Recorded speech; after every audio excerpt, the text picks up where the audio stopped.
Continuamos, vista conjunta de causas roles 3403, 3426, 3427, 3438, requerimiento de inaplicabilidad por inconstitucionalidad, deducidos por Patricio Antiago Millanao, 3403, y Luis Saldaña Cornejo, 3426, respecto a los artículos primero, inciso segundo de la ley número 18.216. Tiene la palabra el señor relator Sebastián López. Muchas gracias, señor presidente. En las dos causas en que se han anunciado abogados para alegar, se impugna el artículo primero, inciso segundo de la ley 18.216, que dispone, ¿no es cierto?, que el tribunal no puede decretar la aplicación de penas sustitutivas a las penas privativas de libertad, entre otros, en los casos de delitos contemplados en las disposiciones de la ley 17.798, por las cuales son perseguidos los dos requirentes.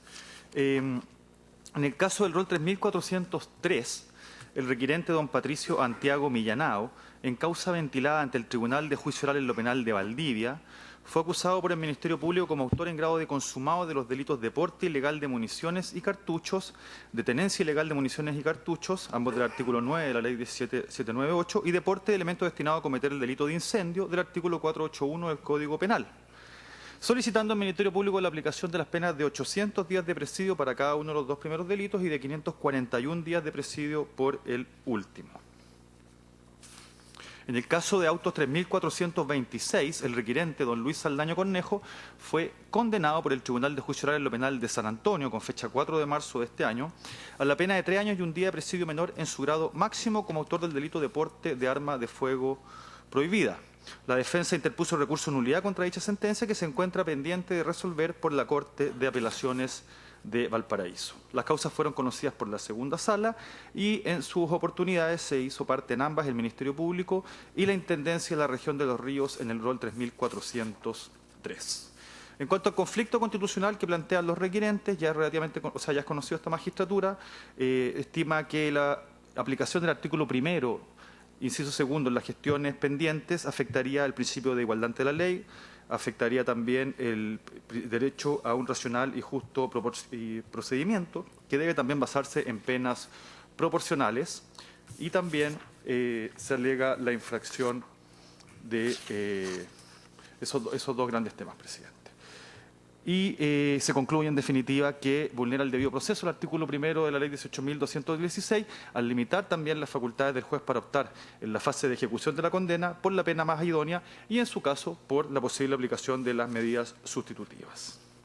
En el rol 3403 el Ministerio Público no formula observaciones sobre el fondo y sí lo hace la Intendencia de la Región de los Ríos, que pide el rechazo del requerimiento. Hace presente al efecto que existen otros delitos respecto a los cuales se aplica una normativa general y ello no puede determinar que se estime desproporcionada la pena y corresponde a las atribuciones del legislador este asunto. Añade, además, que la pena solicitada en este caso particular supera los 5 años, de modo que no podría darse la circunstancia de que procedieran medidas sustitutivas. Y en el rol 3426, en este caso el Ministerio Público sí pide el rechazo del requerimiento, basado en que la norma no sería decisiva porque en el caso particular no se apeló en subsidio del recurso de nulidad interpuesto. Y esta apelación, conforme al artículo 37 de la ley 18.216, debe interponerse conjuntamente con el recurso de nulidad y en carácter de subsidiario. Atendido que no se habría interpuesto este recurso, es que la Corte de Apelaciones, donde depende la gestión, no emitirá pronunciamiento acerca de la norma en cuestión. Eso, señor presidente, se han anunciado en forma para alegar a los abogados de las tres partes que se han aludido. Bien, muchas gracias. Por los requirentes en las causas rol 3403 y 3426, alega el abogado Claudio Fierro hasta por 5 minutos. Tiene la palabra. Gracias, señor presidente. Con la autorización de este excelentísimo tribunal, la Defensa Penal Pública alega en representación de don Patricio Antiago Millanao, en primer lugar, rol 3403, y en representación de Luis Saldaña Cornejo, rol 3426, y en ambos casos solicitando, ¿cierto?, se sirva a acoger la petición nuestra en torno, ¿cierto?, a declarar inaplicables los preceptos que ya hemos señalado y se acojan los requerimientos de inaplicabilidad por inconstitucionalidad. En el primer caso, excelentísimos señores y señoras, efectivamente acá no ha hecho ningún tipo de observación el Ministerio Público, porque también entendemos, al igual que ellos, que ya existe una situación bastante resuelta en torno a la discusión jurídica que se ha planteado en torno al inciso segundo del artículo primero de la ley 18.216 y entendemos, ¿cierto?, que nuestras alegaciones ya están contenidas y han sido recogidas en los pronunciamientos que ya hemos señalado, 3109, 3120, 3134, etcétera. Por lo tanto, excelentísimos señores, no voy a extender más allá, insistimos, más allá del núcleo fáctico que está reclamando y las características especiales, al parecer, de nuestro representado que reclama el Ministerio del Interior, nos parece que la discusión jurídica, que es lo que nos convoca y de carácter constitucional, ya está absolutamente discutida y zanjada.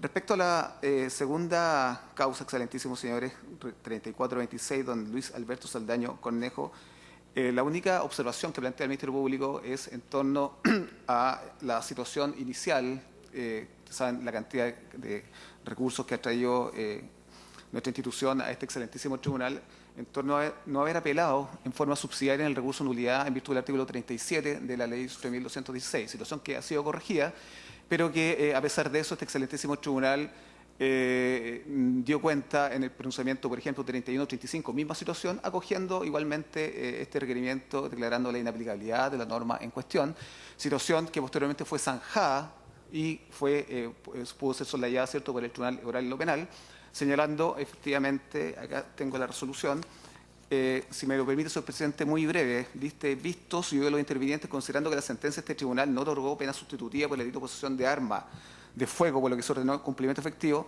teniendo presente que la defensa recurrió al Tribunal Constitucional, organismo que declaró inaplicable dicho precepto para el caso concreto y teniendo especial consideración que la excelentísima Corte Suprema ordenó específicamente que este tribunal resolviera lo que corresponde respecto a la sentencia del Tribunal Constitucional, el tribunal se encuentra facultado para modificar la sentencia, para lo cual se toma en cuenta lo dispuesto en el artículo 18 del Código Penal, en cuanto hay un dictamen que es posterior, la cual resulta más favorable al acusado. Por lo tanto, en virtud de esos antecedentes, excelentísimos señores, nos parece que no varía significativamente esta observación que plantea el Ministerio Público. Fue una situación que ya ha sido corregida por la defensa en torno a poder incorporar el artículo 37, situación nueva que no estaba prevista, ¿cierto?, para esta nueva litigación y masiva litigación ante este excelentísimo tribunal. Por lo tanto, en virtud de esos antecedentes, igualmente solicitamos, ¿cierto?, se acoja nuestra petición y, en definitiva, ¿cierto?, no se considere esta observación que ya entendemos fue zanjada tanto por la Sala Penal de la Corte Suprema como también por los tribunales orales en lo penal. Muchas gracias. Bien, muchas gracias. En segundo lugar, por la Intendencia de la Región de Los Ríos, en la causa rol 3403, alega el abogado Eduardo Vallejo Saldías, hasta por 5 minutos. Tiene la palabra. Muy buenas tardes, señor presidente, excelentísimo tribunal. Con la venia del señor presidente, procedo a alegar en contra del requerimiento interpuesto por la Defensoría Penal Pública en el rol 3403 respecto al señor Antiago Millanao, el cual fue interpuesto naturalmente y declarada suspensión del procedimiento, el cual ante el Tribunal Oral de Valdivia se realizó efectivamente el juicio oral, el cual fue condenado y se encuentra pendiente en este momento solamente la determinación de la pena de acuerdo al artículo 343, ya que hubo veredicto condenatorio respecto al hecho número 1, en el cual consta respecto a la tenencia y porte de munición y cartucho. Naturalmente, tal como lo ha señalado el señor Redor y en el caso de la Defensoría Penal Pública, de todos conocidos la jurisprudencia del Tribunal Constitucional respecto al asunto que nos convoca el día de hoy. Sin embargo, naturalmente nosotros, como parte interviniente, no compartimos el voto de mayoría indicado por este excelentísimo tribunal y en atención a lo mismo indicar los argumentos que nos parecen relevantes para efectos de solicitar el rechazo y en este caso aspirar a que exista un cambio en la jurisprudencia de este excelentísimo tribunal. Naturalmente nos parece que las modificaciones o acceso a pena sustitutiva no contiene ningún elemento atentatorio contra una concepción del derecho penal democrático para los ciudadanos, un Estado de Derecho en el cual a través del debate legislativo se ha tomado una decisión de política criminal en cuanto a la persecución de los delitos de control de armas, privándolos del acceso a las penas sustitutivas. En cuanto a la proporcionalidad, naturalmente nos parece que las desventajas asociadas respecto al proporcional, el injusto culpable, no apuntan a la afectación misma de la proporcionalidad en sentido ni sentido estricto, en sentido laxo en este caso, sino que apunta al final a un problema respecto al mismo cumplimiento de las penas y no en ese sentido a la norma en cuestionada. En cuanto al principio de culpabilidad, naturalmente estamos frente a delitos que se cumple los cánones que establece un Código de Procedimiento Penal, se aquilata a través de las normas de incluso el artículo 17b, el disvalor tanto de acción como de resultado, naturalmente sabiendo que estamos frente a delitos de peligro abstracto, como son los delitos en este caso, de tenencia y porte de munición. En cuanto a los principios limitadores de la pena estructurados en cuanto a los conceptos de necesidad y merecimiento de pena, a nuestro juicio es una decisión política criminal sancionar con cárcel este tipo de delitos, tal como se hace con otros, y en ese sentido no nos parece que es la búsqueda o la protección de los bienes jurídicos, en este caso la seguridad pública y garantizar que no haya en manos de particulares armas un valor del todo relevante como bien jurídico. Respecto a la reflexión sobre la necesidad y afán reeducativo de las penas, aquí nuevamente, tal como lo indicaba previamente, el problema que subyace es distinto y escapa de la ley 18.216, sino que respecto al sistema penitenciario chileno, lo que entendemos excede al requerimiento de inaplicabilidad por inconstitucional establecido por la defensa y un problema de carácter material fáctico de políticas públicas, que en ese caso no serían respecto a la inaplicabilidad de la norma, sino que escapa, en este caso, de lo que pudiese pronunciarse este excelentísimo tribunal. En cuanto a la discrecionalidad relativa de la determinación de pena, entendemos que existen sistemas varios, múltiples, respecto a la forma de establecer pena en distintos sistemas y no en ese caso llevan a ser inconstitucionales. Así las distintas reformas o los cambios normativos que han tenido no lleva al sistema en su conjunto a caer en un desorden de inconstitucionalidad. En consecuencia, en definitiva, todos estos argumentos ya han sido indicados por los votos de minoría de la señoría excelentísima y en consecuencia a nosotros nos parecen adecuados a una interpretación que compartimos y en ese sentido aspiramos al cambio jurisprudencial y que se rechace el requerimiento de inaplicabilidad establecido por la Defensoría Penal Pública. Muchas gracias. Gracias a usted. Finalmente, por el Ministerio Público, en la causa rol 3426, alega el abogado Hernán Ferreira Leiva. Gracias, señor presidente. Alego por la parte del Ministerio Público respecto de la causa rol 3426, en la que hicimos oposición a lo pedido por la defensa, tratándose del artículo 1º, inciso 2 de la ley 18.216. Nosotros, evidentemente, aquí lo que hemos hecho es sencillamente hacer valer la situación en que se encuentra esta causa. Esta es una causa que se encuentra fallada por el tribunal competente.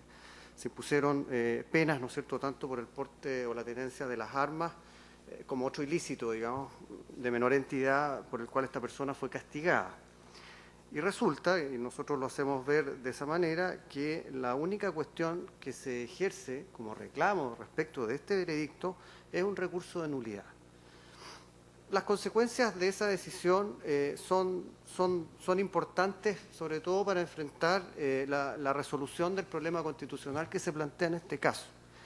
Porque, primeramente, el recurso de nulidad está orientado a dos causales, el que se ejerce en este caso. Uno es la revisión del razonamiento judicial, ¿no es cierto?, vertido dentro del fallo, en torno básicamente a la determinación de los hechos y la evaluación de los medios de convicción que se ofrecieron en el juicio. Y a consecuencia de eso se pide efectivamente que se lleve a cabo un nuevo juicio oral anulando, ¿no es cierto?, el primero y la sentencia. Y una segunda causal es del artículo 373 letra B, conforme a la cual se pide la dictación de una sentencia de reemplazo absolutoria. Pero significativamente la parte no ejerce el recurso de apelación de la ley 18.216, que está explícitamente admitida como una solicitud subsidiaria, es decir, no obstante ser contradictoria con la solicitud de invalidación, es una cuestión a hacer valer por la parte a efectos de discutir precisamente en el ámbito que atañe al presente requerimiento. Respecto del recurso de nulidad, en concepto nuestro, lo que tenemos es sencillamente que la discusión que está vigente a este respecto sencillamente acaba con lo que está precisamente planteado en el recurso. La eventualidad de que exista un juicio posterior es efectivamente una eventualidad, es algo que efectivamente puede así suceder, pero como gestión pendiente, derechamente, en el momento que se está jugando esto, es inexistente. No existe como gestión pendiente, sino hasta que eventualmente se dicte una resolución en ese sentido. De manera que nuestro concepto no permite incluirla dentro de la noción de gestión pendiente, porque sencillamente depende de un incierto absoluto a estas alturas.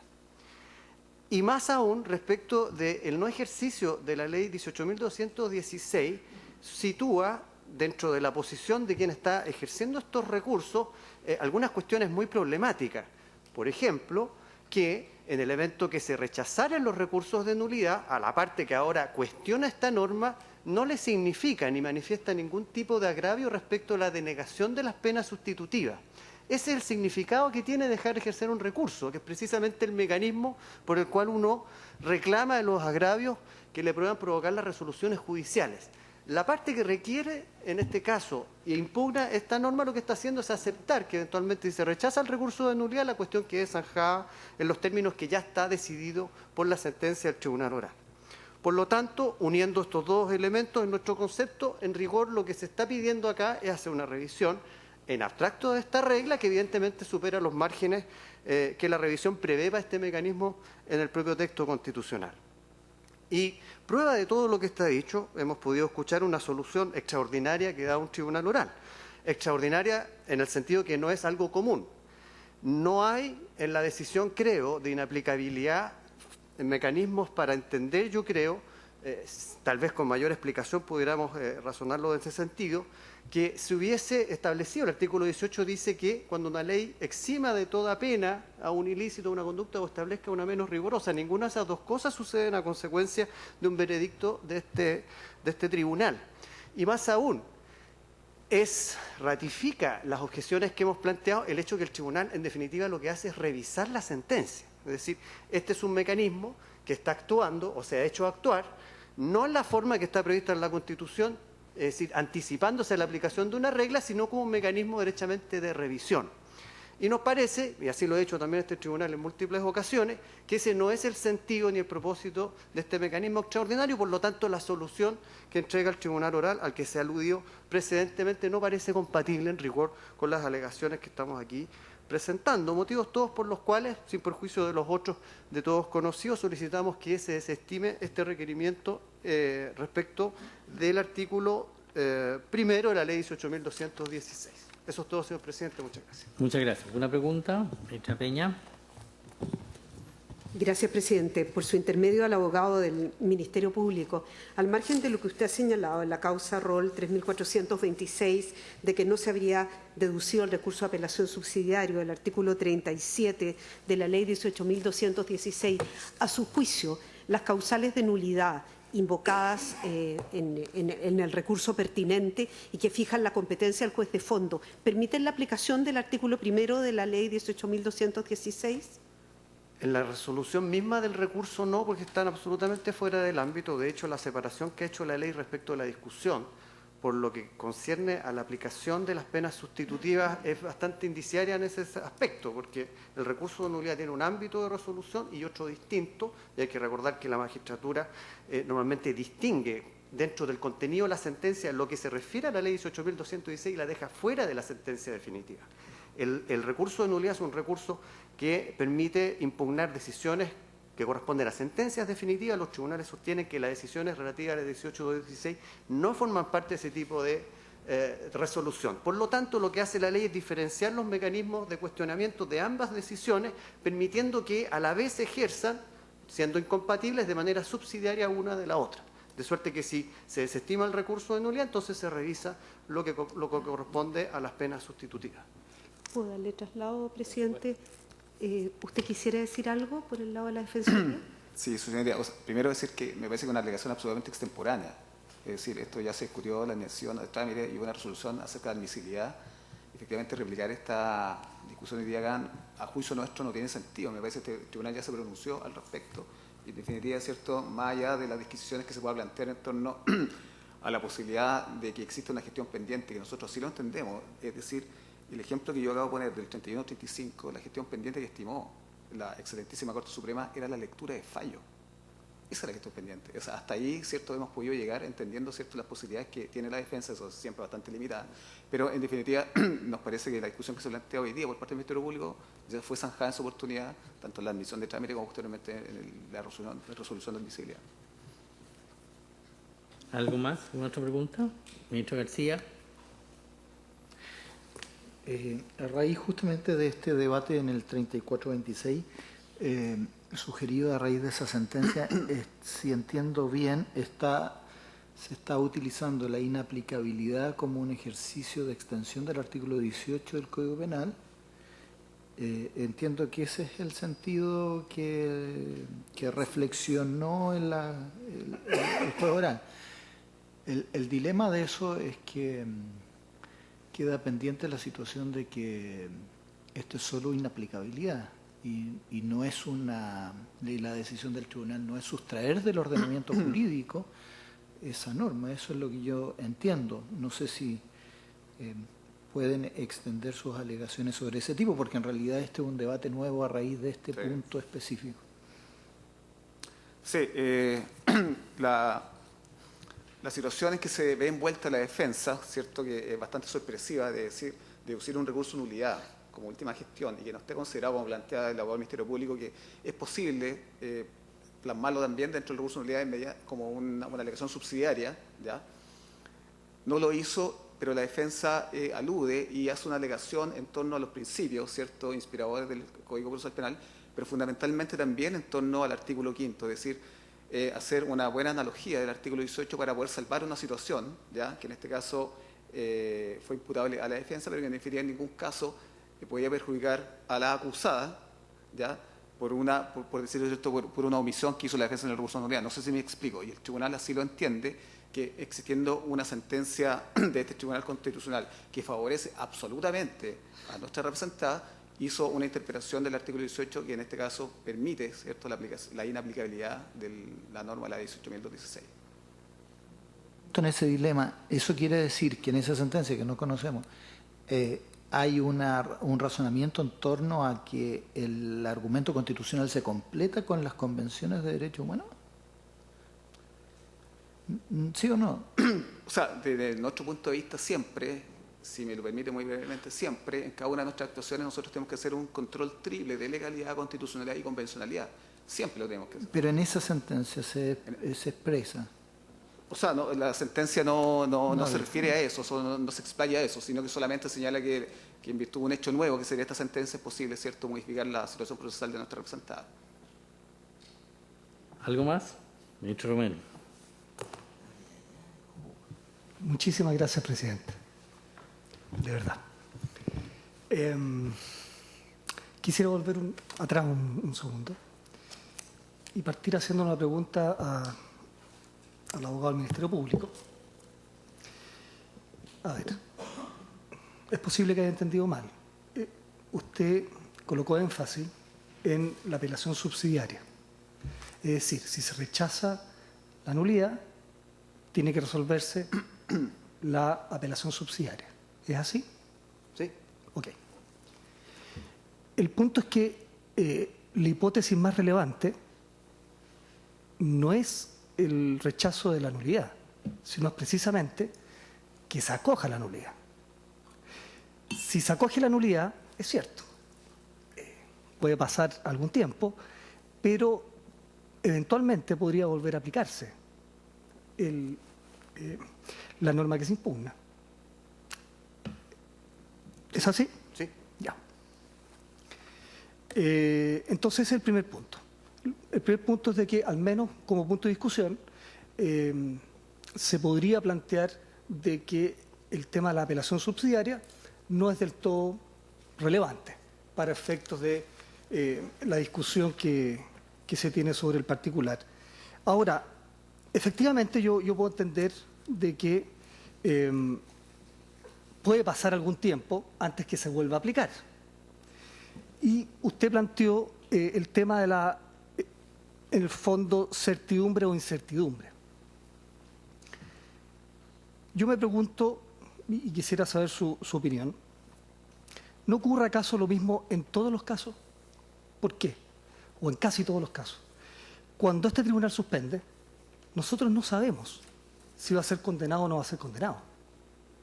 De modo que también, de una u otra manera, estamos afectos a esa incertidumbre. En ese sentido, ¿no le parece a usted que la incertidumbre es exactamente la misma, quizás con un periodo de tiempo un poco mayor, que de si se va a acoger o no se va a acoger la nulidad? Sí, bueno, yo quise ser bastante claro que efectivamente está pedido en el recurso, y eso es lo que este permite, que eventualmente se anule tanto la sentencia como el juicio y se lleve a cabo otro. Eso es así. Y efectivamente, si eso llega a suceder, va a haber que adoptar nuevamente una resolución respecto de la sustitución de pena. Eso es así. Lo que nosotros hacemos ver sobre este respecto es lo siguiente, es que cuando uno creemos nosotros, cuando examina la exigencia de incidir o no en la revisión de la norma, el concepto de la gestión pendiente o la gestión en la que uno va, en definitiva, a hacer valer, ¿no es cierto?, el mecanismo que se está ejerciendo en esta instancia, la posibilidad de que exista un nuevo juicio, en rigor al examen que se hace al día de hoy, no existe como gestión. Podría llegar a existir, pero la verdad es que pende de una resolución de invalidatoria y el llevarse a cabo un nuevo juicio. Eso no existe hoy día. Yo no sé si eso, en nuestro concepto, no cabe, digamos, no calza dentro de la idea de la gestión pendiente, creo, que es la que permite incidir, ¿no es cierto?, por vía de este mecanismo extraordinario en los procesos. No existe ese nuevo juicio hoy en día. Eso es así. No es una cuestión de tiempo, me refiero, es una cuestión de existencia o no del proceso en el cual se pretende incidir. Ya, si lo entiendo bien, entonces usted plantea que se trata de un nuevo juicio, en caso que se acogiera la nulidad. Ahora, si se trata de un nuevo juicio, ¿cómo se explica entonces que sea en el fondo el mismo expediente físico, con el mismo RIT y con el mismo RUC, si es que no me equivoco? Sí, es un nuevo juicio, efectivamente. Lo que pasa es que no existe todavía. Puede llegar a existir, efectivamente, y es el mismo. Van a ir los mismos intervinientes, va a haber otros jueces, ¿no es cierto? Todos sabemos más o menos lo que va a suceder.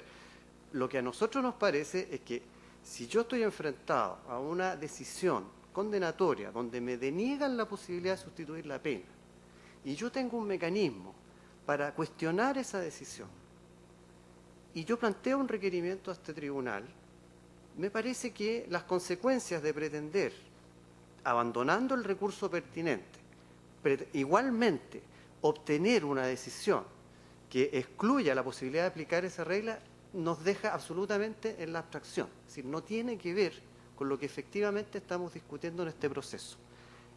El recurso de nulidad se puede acoger o se puede rechazar. Y efectivamente el mecanismo no demanda tener certeza acerca de lo que vaya a ocurrir. Eso es así. Pero lo cierto es que la defensa lo que nos está diciendo con eso, la parte requirente, es que está dispuesta a asumir sin ningún problema que se rechace el recurso de nulidad y se mantenga entonces la decisión respecto de las penas sustitutivas. Y me parece que eso, en definitiva, es lo que plantea un problema que nos deja absolutamente en un examen en el aire, digamos, un poco al margen de lo que en realidad se está discutiendo en el proceso. Y eso es lo que nosotros cuestionamos en el fondo. Muchas gracias. ¿Alguna otra pregunta, señor ministro? Ministro Pozo. Sería y al Ministerio Público, recién en la primera ronda la Defensoría planteó un tema de un juez que en una situación aplicando el artículo 18 en virtud de haberse acogido una inaplicabilidad. Me gustaría que profundizara porque nosotros, por lo menos yo no tenía idea de este caso, porque ese razonamiento soluciona la siguiente hipótesis. Es decir, si se acoge una inaplicabilidad, aun cuando no se hubiere apelado, se genera una situación, obviamente, de que se hace aplicable el 18, porque desaparece en virtud de principios constitucionales la situación que le impide aplicarlo, y por lo tanto, me gustaría profundizar 2 minutos y me gustaría que ambos respondieran al respecto. Sí. La situación que se plantea ante el Tribunal Oral en lo Penal de San Antonio, ¿ya?, que es el mismo tribunal que conocería de este 3426, ¿cierto?, el mismo tribunal, ante la inquietud de la defensa de entender que efectivamente no hubo una apelación, ¿cierto?, en subsidio por el rechazo, ¿cierto?, del recurso de nulidad, pero de haberse acogido el requerimiento por parte de este excelentísimo tribunal, la defensa planteó una salida y una inquietud que nos parece bastante legítima y válida para resguardar los intereses de nuestra representada. Lo que se plantea, ¿cierto?, y el argumento o la construcción de argumentos que se levanta en primer lugar es señalar que efectivamente existe una situación nueva dentro de este proceso penal, que aún no se termina porque no se encuentra ni ejecutoriedad ni firme la sentencia, y esta situación nueva, ¿cierto?, es este pronunciamiento de este excelentísimo tribunal. Por lo tanto, al no existir esa salida procesal de impugnación vía apelación, la discusión que se levanta, que no fue impugnada posteriormente por el Ministerio Público, ¿cierto?, fue decir, vía artículo 18, que establece una situación nueva favorable para la acusada, ¿cierto?, es este pronunciamiento de este excelentísimo tribunal, y en virtud de eso, ¿cierto?, se modifica la situación procesal de nuestra representada y se deja sin efecto la norma que se impugnó y que se acogió por este excelentísimo tribunal, que es el inciso segundo del artículo primero de la ley 18.216, permitiéndole acceder a una pena sustitutiva. Pero en virtud de esa nueva situación procesal, ¿cierto?, que era difícil de poder plantearla porque no existía el medio de impugnación, es que se levanta esa discusión que nos parece absolutamente legítima por parte de la defensa. Señor abogado, ¿puede hacer llegar la sentencia al tribunal? Sí. Muy bien, muchas gracias. Abogado. Sí, gracias. Yo dije previamente que me parecía una decisión extraordinaria por no común. ¿Por qué? Porque antes de entrar al debate acerca de si una sentencia o una corriente jurisprudencial pudiera eventualmente quedarse dentro de la idea de ley más favorable, lo cierto es que el artículo 18 se refiere a una actuación positiva del legislador. Y voy a acentuar en lo positivo, es decir, es una actuación del legislador en orden a eximir de toda pena a un ilícito o disponer una menos rigurosa. El mecanismo constitucional, entendemos nosotros que se ocupa acá, es un mecanismo que no es positivo. O sea, aquí no se, yo entiendo, digamos, que al tomar estas decisiones no se está legislando, ¿no? Lo que se está haciendo es permitir a un juez aplicar una regla. Es jurisdicción negativa en el sentido que estamos revisando. Y lo que hace el tribunal, en definitiva, y al parecer la pretensión que se tiene respecto del caso, es que finalmente se termine revisando y aplicando, y a eso apuntábamos delante, revisando el caso ya decidido. Es decir, es muy claro que la resolución que adopta este tribunal sobre este punto es una decisión de revisión hacia atrás, ¿no es cierto?, que me parece tampoco corresponde y calza con la naturaleza del requerimiento de inaplicabilidad, por lo que evidentemente no compartimos lo que allí está resuelto. ¿Alguna otra pregunta, señor ministro? Muy bien.